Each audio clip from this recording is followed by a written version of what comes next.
Então, imediatamente, passo a palavra a Richard Gutt para falar sobre movimentos sociais indígenas e processos de transformação na América Central, Equador e Bolívia. Por favor. Muchas gracias. Mire, esta tarde el tema es movimientos sociales y movimientos indígenas. Y es cierto que algo nuevo está pasando en la historia de América Latina, con los movimientos sociales y indígenas en el poder.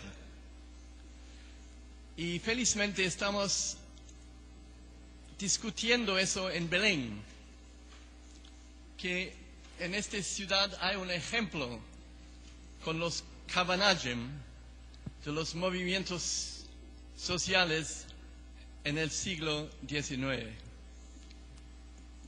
Y yo creo que en el próximo foro del Social Forum, aquí en Belén, sería bueno tener un foro, o por lo menos un panfleto, algo, para explicar a la gente que está en el foro lo que pasó en esta revuelta tan extraordinaria en esta parte de Brasil. Porque realmente había aquí una revolución de los pobres en 1835 en realidad, que duró varios años y en un sentido fue un fracaso. Había como 30.000 muertos. Había mucha falta de unidad, falta de programas políticos. Pero para nosotros podemos aprender de la historia. Es la cosa importante en la vida. Y la historia también es un herramienta de la política.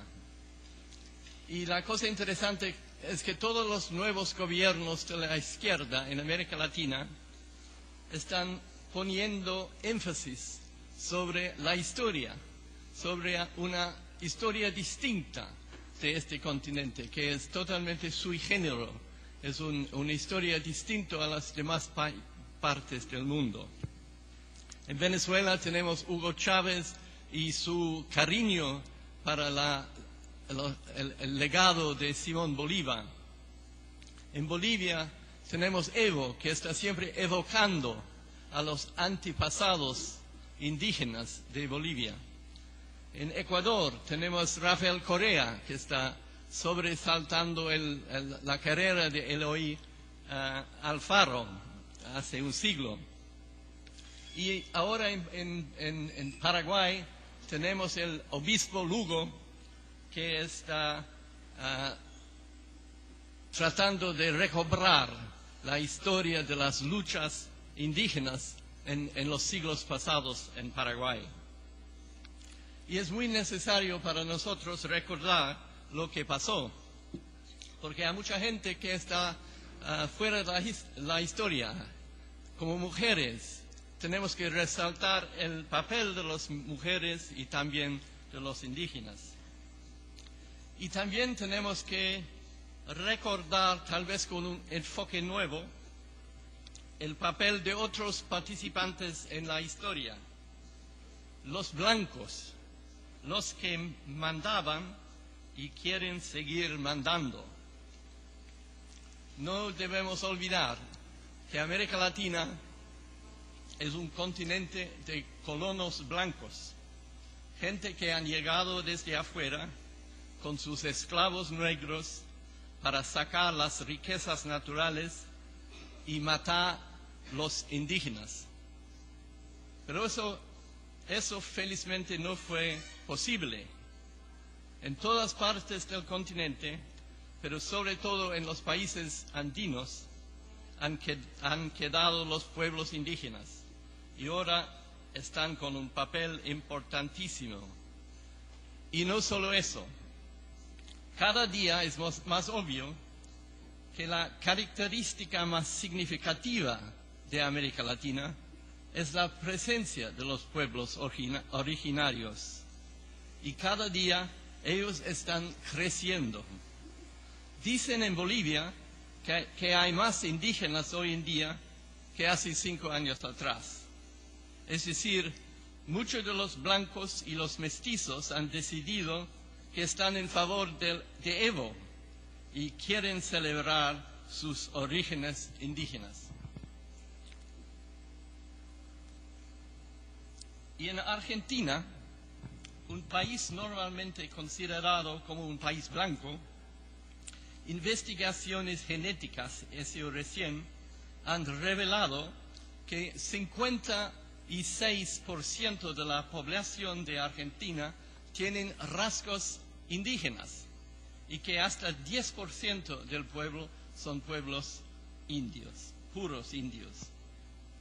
Parece que América Latina es cada año menos blanco y hasta en Brasil se han dicho recién que ahora la mitad de la población es negra. Una característica de los colonos blancos, no solamente en América Latina, pero también en los demás continentes como África del Sur, Australia, los Estados Unidos, hay esta característica que es el racismo. Es una característica enraizada a través de los siglos, un odio abierto contra los indígenas y los esclavos negros, y también un sentido de gran miedo. Los colonos blancos sabían que eran una minoría, pero eso siempre han tenido sus fuerzas armadas para reprimir a la gran masa indígena, un legado colonial que ha llegado hasta el fin del siglo XX. Todos recordamos la época de las dictaduras militares de los últimos tiempos. Ahora esta mezcla de odio y miedo está surgiendo en Santa Cruz de la Sierra, la provincia más oriental de Bolivia, donde hay un porcentaje muy alto de colonos blancos. Y Bolivia no está solo. En todos los demás países del continente, cuando hay gobiernos progresistas que despiertan los pueblos pobres y indígenas, había este mismo auge de odio y miedo. Me recuerdo el gobierno de General Velasco Alvarado en el Perú hace casi 40 años atrás.